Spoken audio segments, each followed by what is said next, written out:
Let's turn to Exodus chapter 1 today.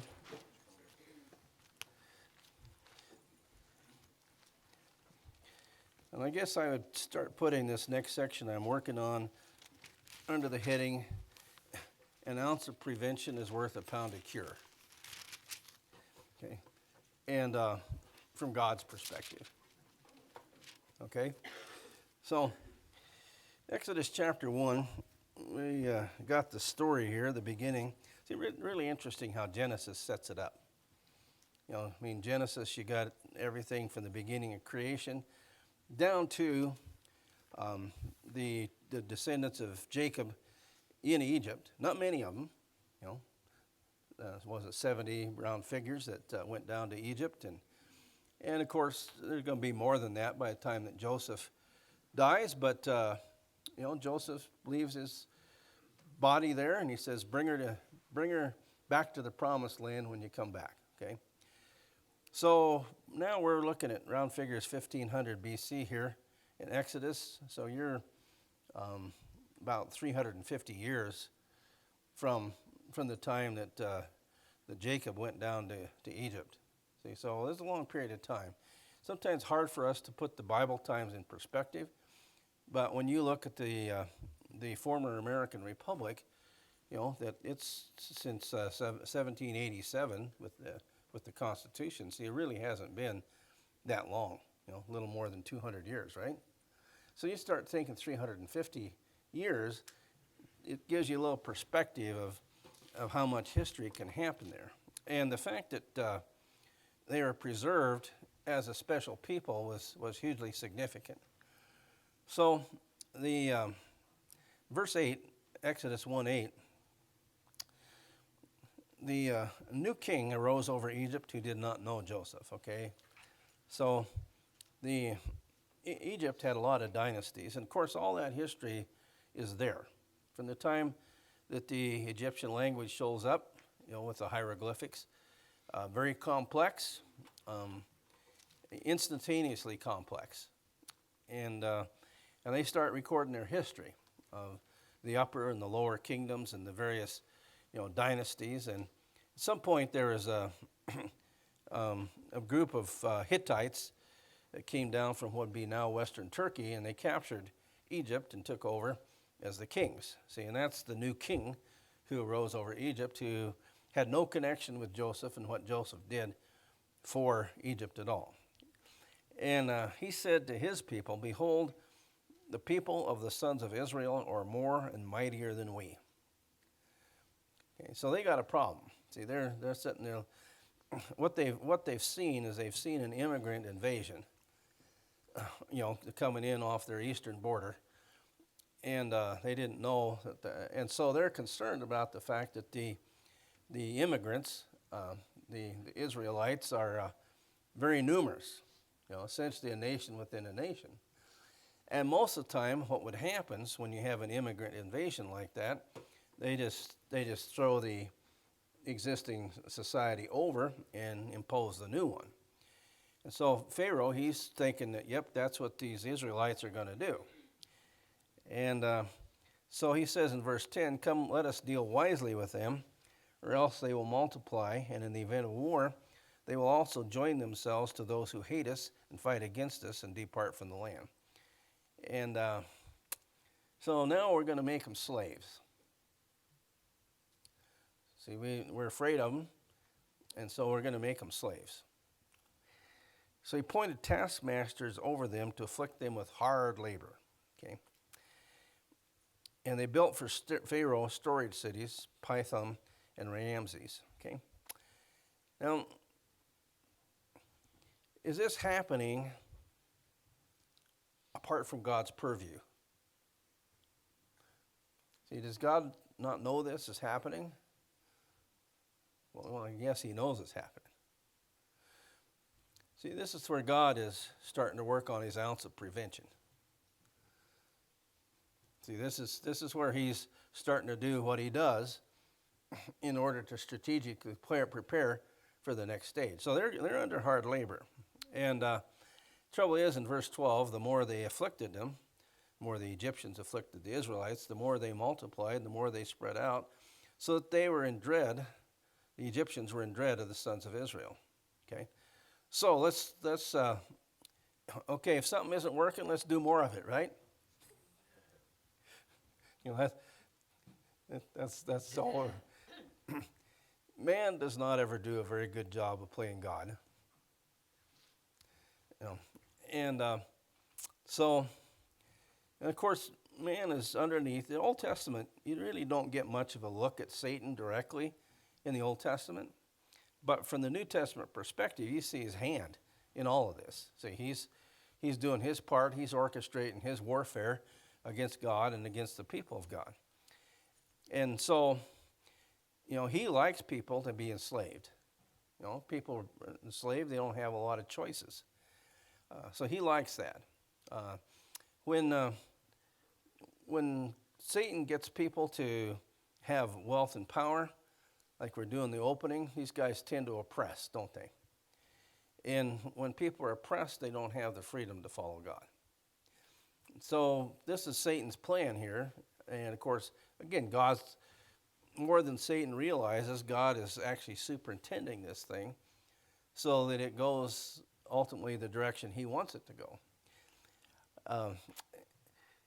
Is that going to make the people's lives lighter? No, it says in verse 14, it says, they made their lives bitter with hard labor in mortar and bricks and all kinds of labor in the field, all their labors which they rigorously imposed on them. So how do you think the people are feeling? You know, they're not happy about it. Okay? Hard for us to sometimes process. You know, we have a legacy of freedom in this country. And it's hard for us to process what it's like to not have that freedom. It's interesting to me, when you talk to people that, you know, came here from Russia or Ukraine or Belarus or any of those Eastern European countries, they'll flat tell you, once in a while you'll see a letter to the editor or something, they'll flat tell you that what's happening here, they've seen it before. And, you know, they didn't like it. They didn't like it. You know, when you don't know if you can say a word to the person sitting next to you, if you don't know, anything you might say can land you in jail. See, it's hard to process that from a perspective of people who've never lived under it. But this is what's happening to Israel. This is what's happened to the people of Israel. See, they have become slaves, and they're being told where to go, what to do, and when to do it. So, comments by anybody at this point? Charlie and then Luke. Let's see. Thank you, Judy.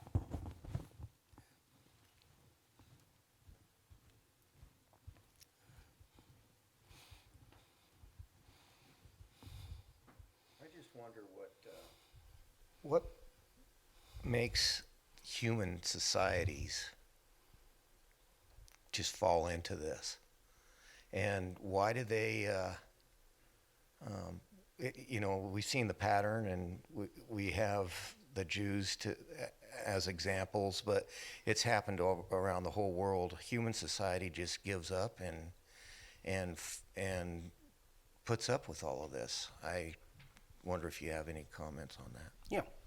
Well, you know, in the opening, we talked in, say, the Hosea passage or the Micah 6 passage, Hosea 12 and Micah 6, about wickedness. Okay? And they love to oppress. Now, I'll give you a little bit different example here to illustrate my point. I was studying with a guy in the Cascade County Detention Center from Missoula, you know, and I'd known him when he was in Missoula before he got to the detention center. And so one day I asked him, I said, Jerry, is there any drugs, say, in Deer Lodge? Has he been to prison? He said, well, yeah. I said, how about cigarettes? You know, cigarettes? Yeah. I said, marijuana? Yeah. Say anything you want. get if you can figure out how to get the money for it. And I said, so why is that? He says, well, think about it for a second. He said, you got the guard, you know. So he's thinking about what he's going to do as soon as he gets off shift. You know, he's, you know, tries to get in for a break and have a cup of coffee. And that's what he's thinking about. Now, the guy on the other side of the bars is trying to figure out how he's going to outsmart the guy with, you know, that's thinking about going on break.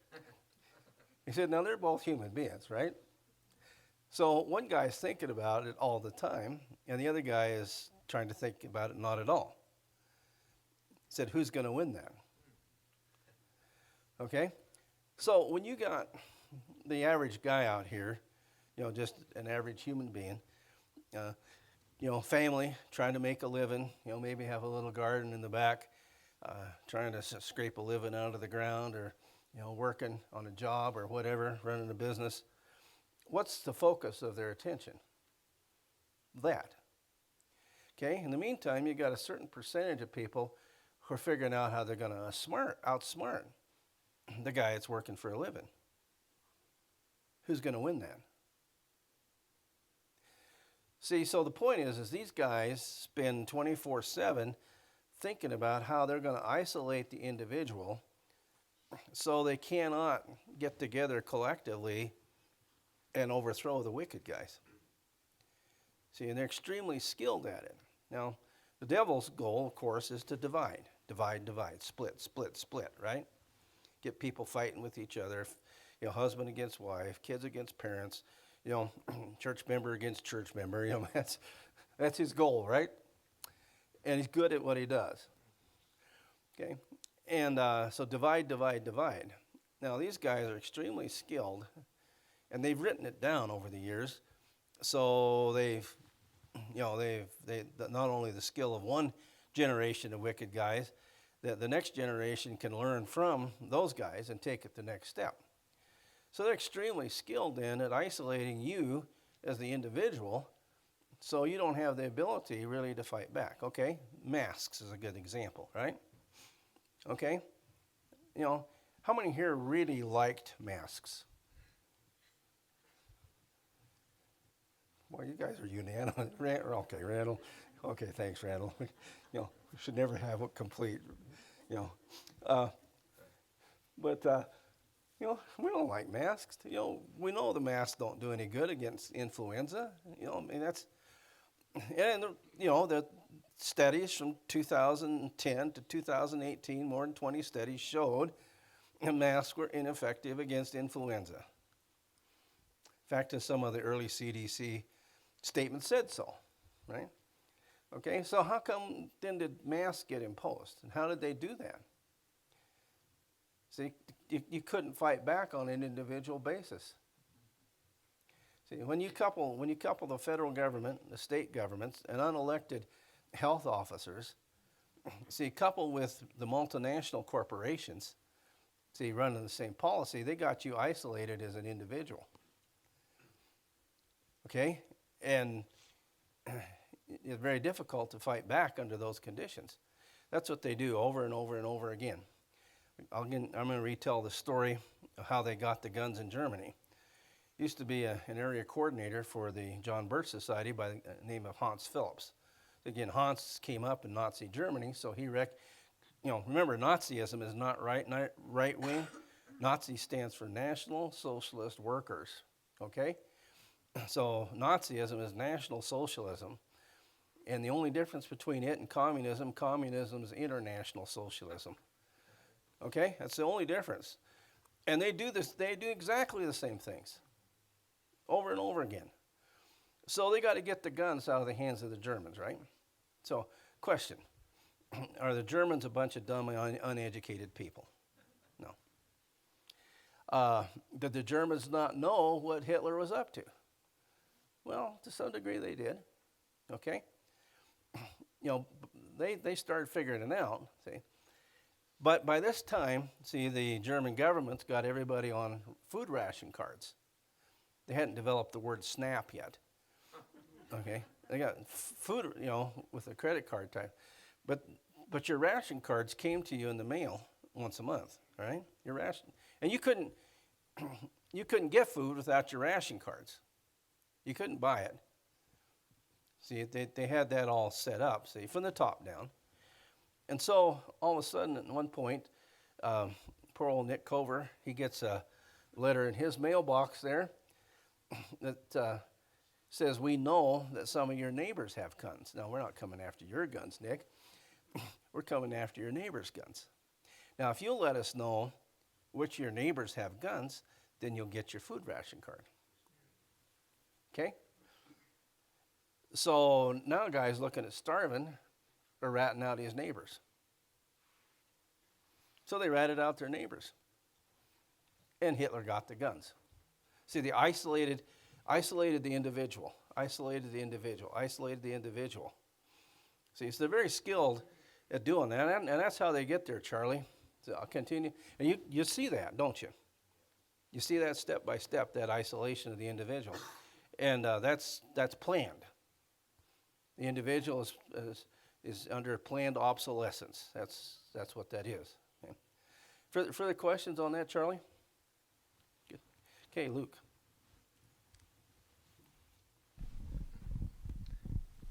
Probably similar, maybe just more of an observation. I noticed when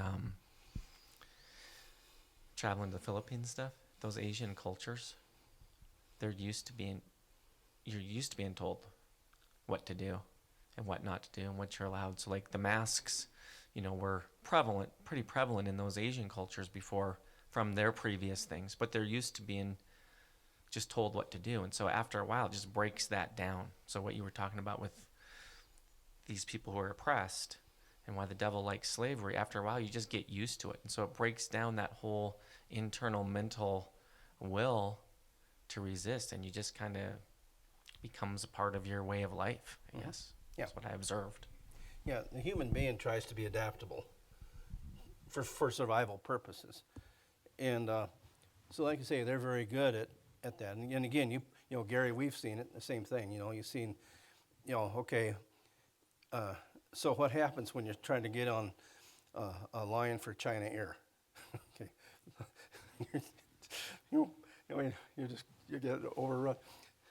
I think Gary and I, maybe it was McKellen, I can't remember, but anyhow, we're coming into the Manila airport, and we got to check through the, all the customs or whatever you got to get through, and we're in there fairly early. There's about 4 big flights coming in. Maybe Gary probably remembers this time, and we're near the front of the line. Okay, somehow we're about the last guys through.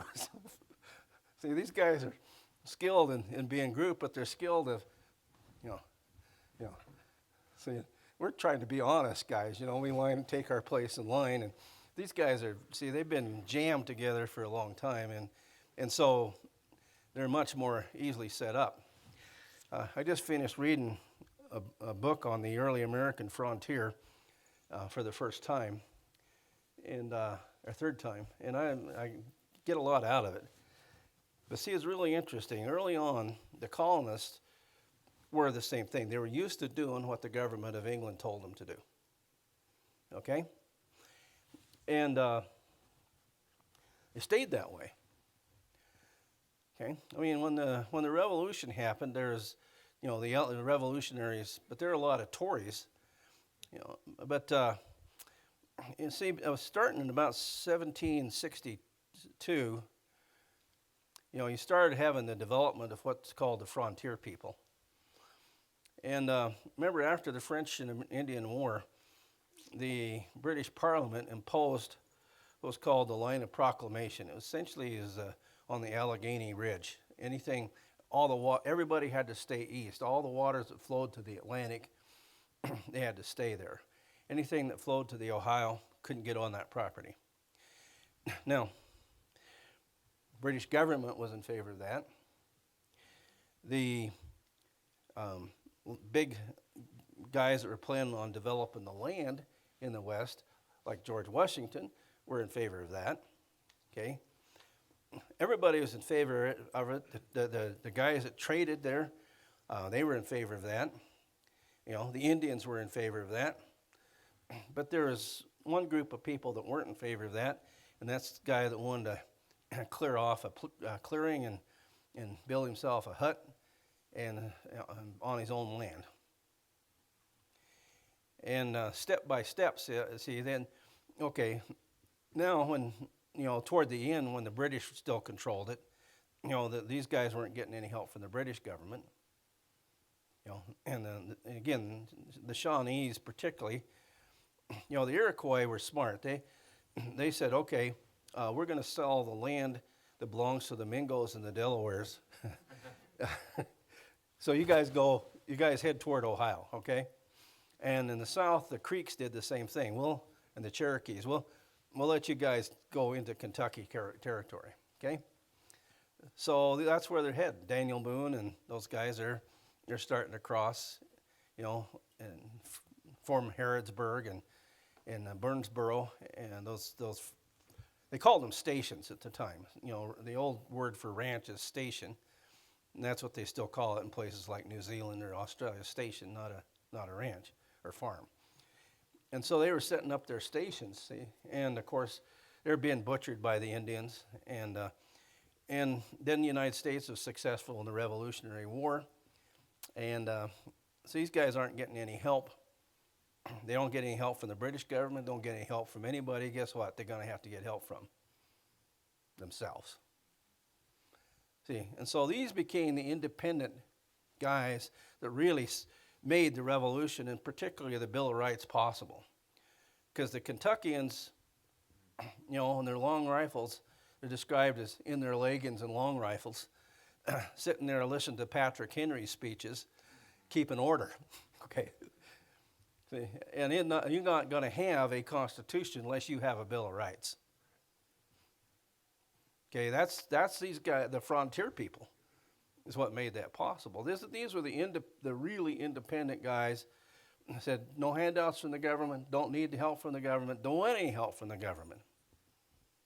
Can't trust the government. Okay, and they're the guys that took her from the Allegheny Ridge to the Pacific Ocean in a couple generations. Say that's America's heritage, all right? Okay.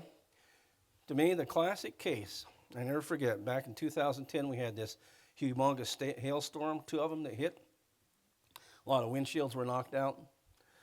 So I'm down at my, Speedy Glass auto place. I'm third in line, okay, on North 7th there. And the main guy's busy, because he's got, everybody's in there, and they need it yesterday. And so take care of the first guy. The next guy, the younger guy, steps up. His first question is there going to be any federal aid for this? Yeah. Is there going to be any federal aid for this? The glass guy, what? It's a hailstorm, man. But you can see that programming. That's my point. The program is in there. The government's got to take care of everything. See how they do that? See, they're working the propaganda. Okay, so then we get the Federal Emergency Management Agency, right? Who always does such a great job. And, but, okay, every time something happens now, we got to have federal dollars flowing in. The poor people, the modern people of Kentucky, they just couldn't do her on their own without the federal government, right? See, that loss of the independent spirit is directly related to the independent ability of the Christian to stand on his own with God's help. And see, these things are at work destroying that. The Egyptians, that's the plan they're running. We're going to control these people, and we're going to assimilate them. We're going to destroy any individuality that they have, and we're going to assimilate them as the Egyptians, and that'll be the end of that. Further comments? Yeah, Jim.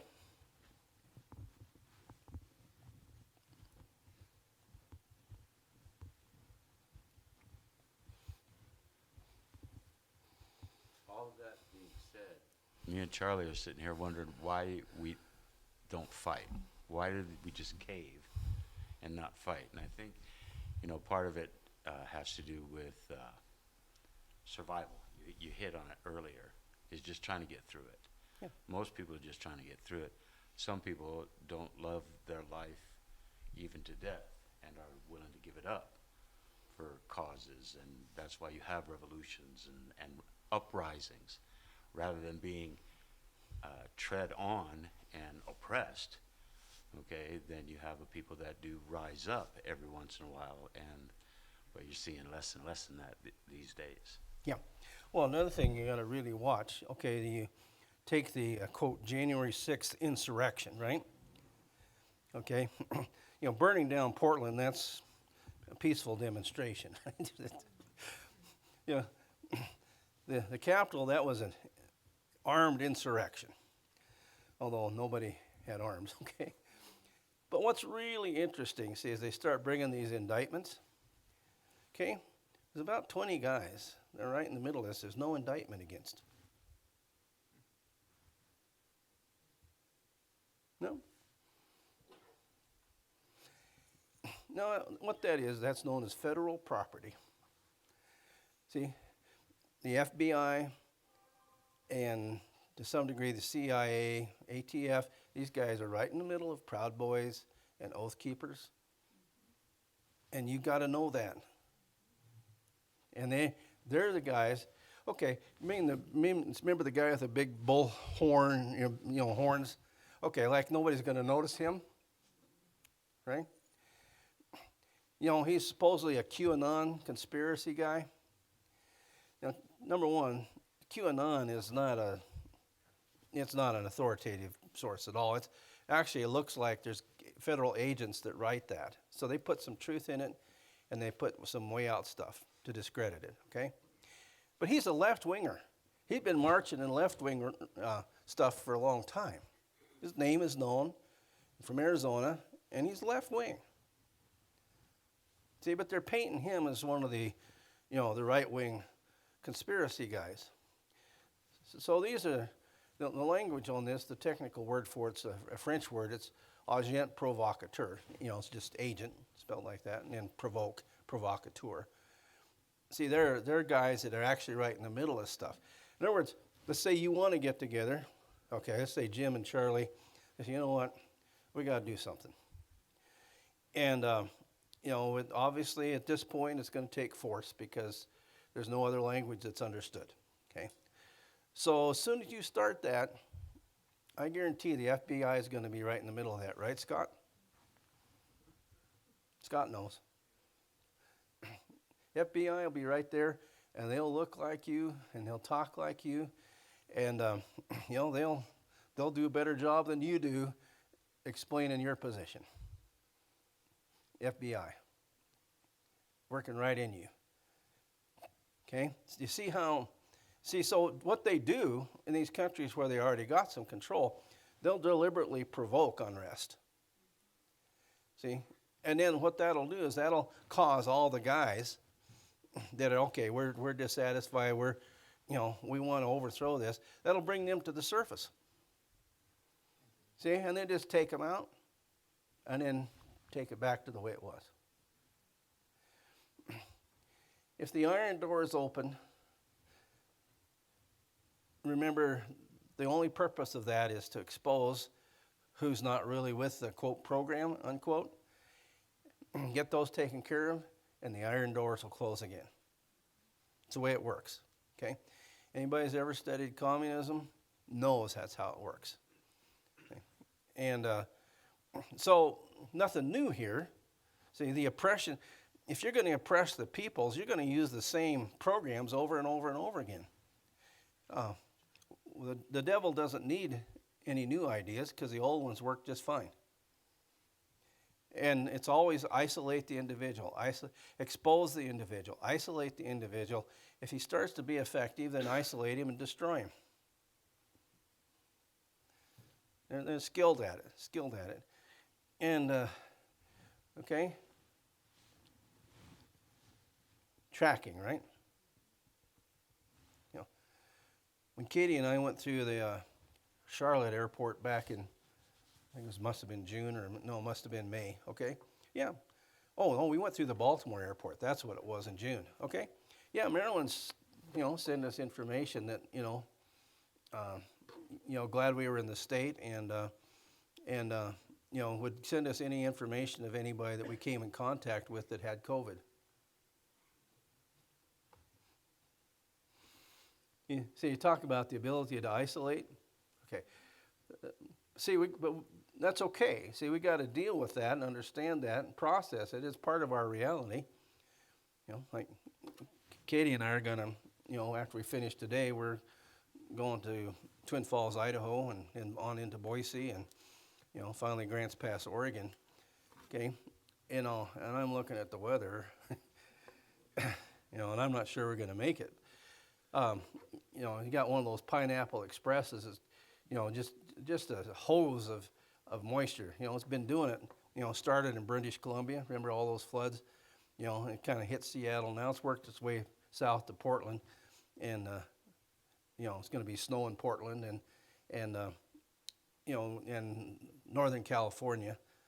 Okay, we're talking inches of rain, in the lowlands. We're talking feet and feet of snow, and not much of a higher elevation. Okay, so I've got my bald tires on because I rear wheel drive bald tires vehicle's the one I'm taking because I'm just trusting that God's going to get me through, right?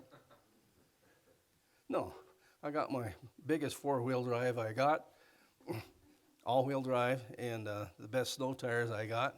And they did get a good test on Tuesday or Wednesday and Thursday going to Williston and back, because remember Wednesday? Yeah, that was interesting. For 200 miles, plus. Okay. No, I got to be realistic. I factor that in. Okay, and God says you don't. Okay, then I really didn't want to raise any dumb kids. So factor it in. Say, well, when we're looking at this other future, we got to factor these things in our thinking. There's not a lot you can do. I work with guys that want to be prepared. Preparedness, right?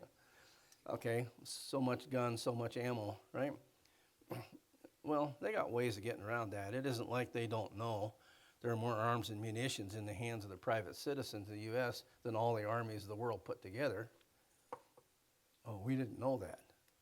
You think they got a plan for that? Sure they do. See, so ultimately, it's our spiritual preparedness is what we have to really work on. Preparedness is a good thing, but ultimately, you got to be spiritually prepared. So in case you do crash on the road and you die and God takes you, then you go to the right place. In which case you're not going to worry about anything on earth anymore. Okay, that's the way it works. So this is what's going on here. Other comments? So, verse 15 of Exodus 1, the king of Egypt spoke to the Hebrew midwives, one of whom was named Shiphrah and the other was named Puah.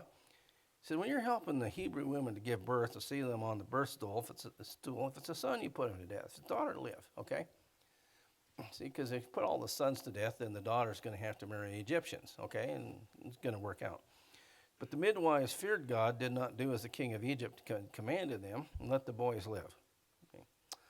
So the king of Egypt called for the midwives, said to them, what's it you done this thing? Let the boys live. Well, the midwife said to Pharaoh, well, the Hebrew women are not as Egyptian women, right? They're vigorous, and they give birth before the midwife can get to them. They lied. Okay. They didn't know. You can't impose New Testament standards on Old Testament people. Okay? That's the only thing they can think of to do.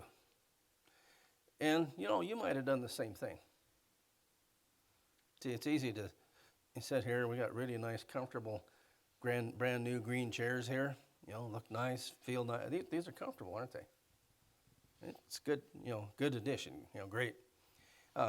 So you can't sit in these chairs and pass judgment on the Hebrew midwives, okay? Because you don't know what you'd do in that situation. They did the best they could trying to figure out how to solve a problem, so they lied. And God honored that. He said because the midwives feared God. That was the key thing. They didn't know what else to do. He established households for them. Then Pharaoh commanded all his people, saying, every son who is born you are to cast into the Nile, and every daughter to keep alive. Still got the... See, is Pharaoh backing off on his... He's got a plan. He knows where he's going with this thing. Is he backing off? They're not backing off. He's getting a little resistance. Is he backing off? They're not backing off. Knows where he's going. Why would God allow things like this to be written anyway? Could it be for our benefit, upon whom the ends of the ages have come? Yeah, could be, couldn't it? So chapter 2 then, of course, we got the birth of Moses, okay? And he should have been killed, right? Yep, should have been thrown into the Nile River, okay? But the woman here, which is, Jochebed, I think? Verse 2, the woman conceived and bore a son. When she saw that he was beautiful, she hid him for 3 months, okay? Well, you can keep a baby quiet for about 3 months, but that's about the upper limit, right? See, all of a sudden there's going to be a squalling kid in the house, right? When Shanahan's mother was born, okay? Brought her home from the hospital. She made an awful racket all night long. I went to work the next day, and my boss, whose house was 5 houses up the street, said, new baby in your house, huh? Yeah, I mean, those kids do make an awful lot of racket, right? So she hit him, and of course, this is the hand of God here that, Moses would be drawn from the water by Pharaoh's daughter's down there, but you know who's going to pull the baby from the Nile? One of the servants. Yeah, you just got to understand that. See, anything gets done, the servants do, okay? And so, just in a couple verses, Moses' story is that 40 years here, packed into verses 5 through 10. 40 years, Moses' first 40 years, okay? So, verse 11, it came about in those days that when Moses had grown up, he went out to his brethren and looked on their hard labors. And he saw an Egyptian beating a Hebrew, one of his brethren. The way that Stephen put it when he preached on this in Acts 7, it says it entered his mind. Entered his mind. I always thought that was entered his mind. Where'd that come from? God sees, and God is not idle. God's working, always. Now, did the Hebrew people know that God was working? No. Did Moses know that God was working? Not yet. He might have been suspicious. The fact that his own mother was used as his nurse and governess, okay? So Moses was educated in all the learning of the Egyptians, but he was also educated in all the learning of the Hebrews. Good system, right? So when he starts to write some scrolls later, they're going to be written in Egyptian hieroglyphics, they're going to be written in Hebrew letters. Hebrew letters. God doesn't miss a trick. Looks like it sometimes. So how can this go on? You hear the people cry out, how long? Patience. How long? Patience. How long? Patience. That's the way it works in our personal lives too, isn't it? Yeah. It's one of the things you got to get used to. Is God's got a plan, God's got a strategy, and it works on time. And that's why it's important that we don't get ahead of God.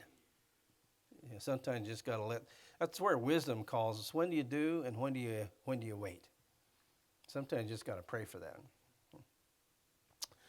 So Moses goes down, sees the Egyptian slave driver beating one of his fellow. It's interesting, the word here is Hebrew, isn't it?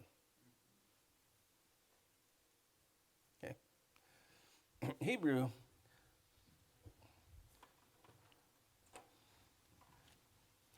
Okay, one of the descendants of Shem was a guy named Eber, right? Okay. And if you put a rough breathing mark on that, get my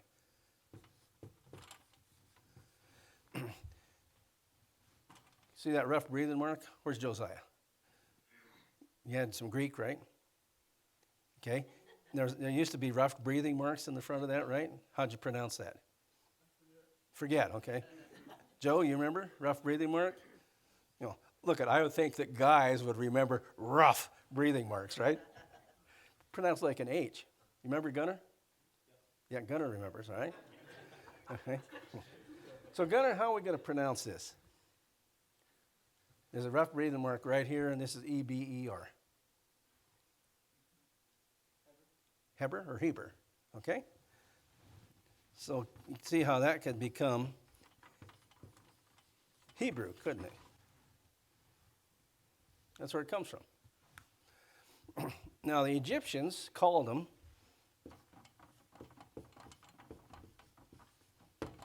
Apiru. You can see exactly where those come from, can't you? And so there's references to the Apiru in the Egyptian hieroglyphics. Right? Comments? All right? So Moses killed the Egyptian slave driver, hit him in the sand. Next day went out to the brethren. Two guys are fighting. You know, Moses tries to separate him. The guy that was winning said, "Who made you a prince or a judge over us? You're going to kill me like killed that Egyptian, right?" See, Moses, of course, didn't know that the matter was known. So, and then, of course, Pharaoh hears of it. And so Pharaoh's trying to kill Moses, right? So Moses went to the land of Midian, where he's going to come across the burning bush, right? So chapter 3, we got the burning bush. And in the land of Midian, okay? Now, the Sinai, or what's called the Sinai Peninsula, has never been the land of Midian. Land of Midian's over on the Arabian side of the Gulf of Aqaba, the Red Sea, always. So anything in the Bible is going to point to, as the Apostle Paul put it, Mount Sinai in Arabia. See, if the Holy Spirit says this is where it was, this is where it was, it doesn't matter if you had some early, Catholic mystics that said it was somewhere else. Okay. So the Lord spoke to Moses and said, "I'm going to send you down." He says in verse 9, Exodus 3:9, "Behold, the cry of the sons of Israel has come to me. Furthermore, I've seen the oppression with which the Egyptians are oppressing them." See, how long does the oppression was going on when Moses was a baby? Moses is 40.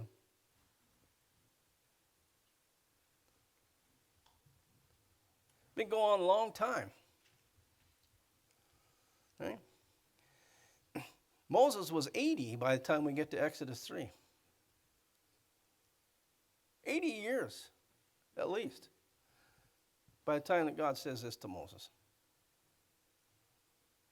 Okay?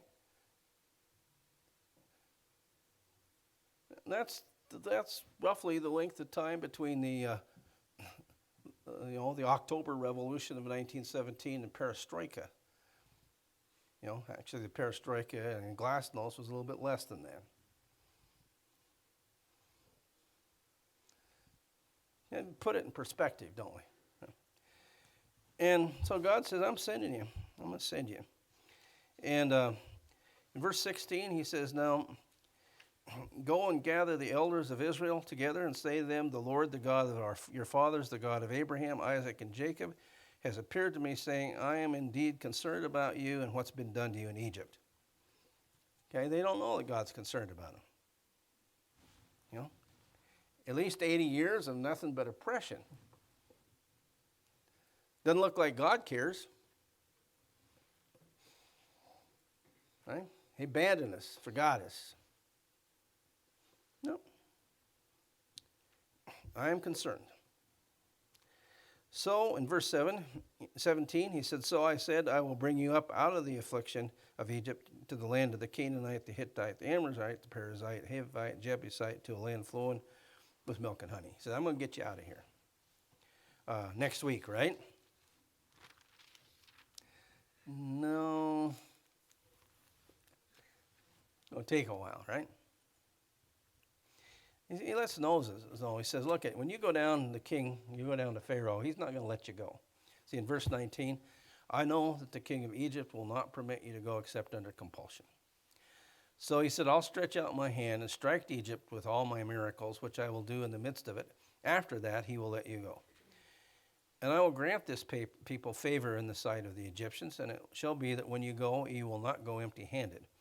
But every woman shall ask of her neighbor and the woman who lives in her house articles of silver, articles of gold, and clothing, and you'll put them on your sons and your daughters, and thus you'll plunder the Egyptians. Okay, you'll notice that there's a forward look here.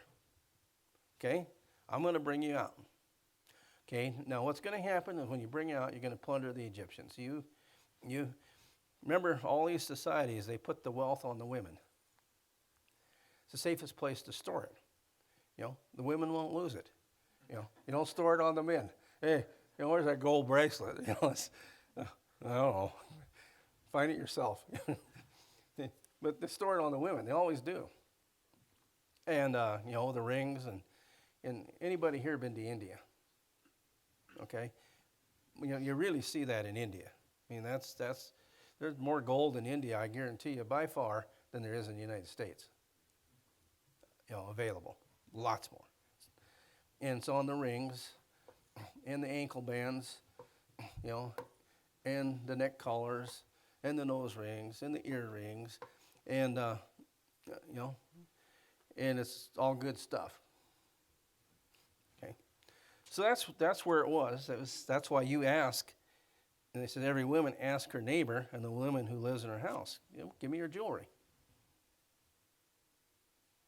See, and that's the wealth of Egypt right there is coming with them. See, so they got something in front of them. See, and that's the way God does. He said, okay, we got some privation coming here, but we got something in front of you. Got some hope.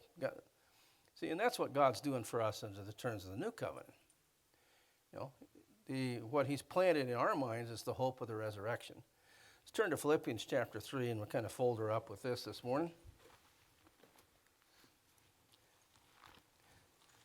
We'll refer to this little section pretty often here.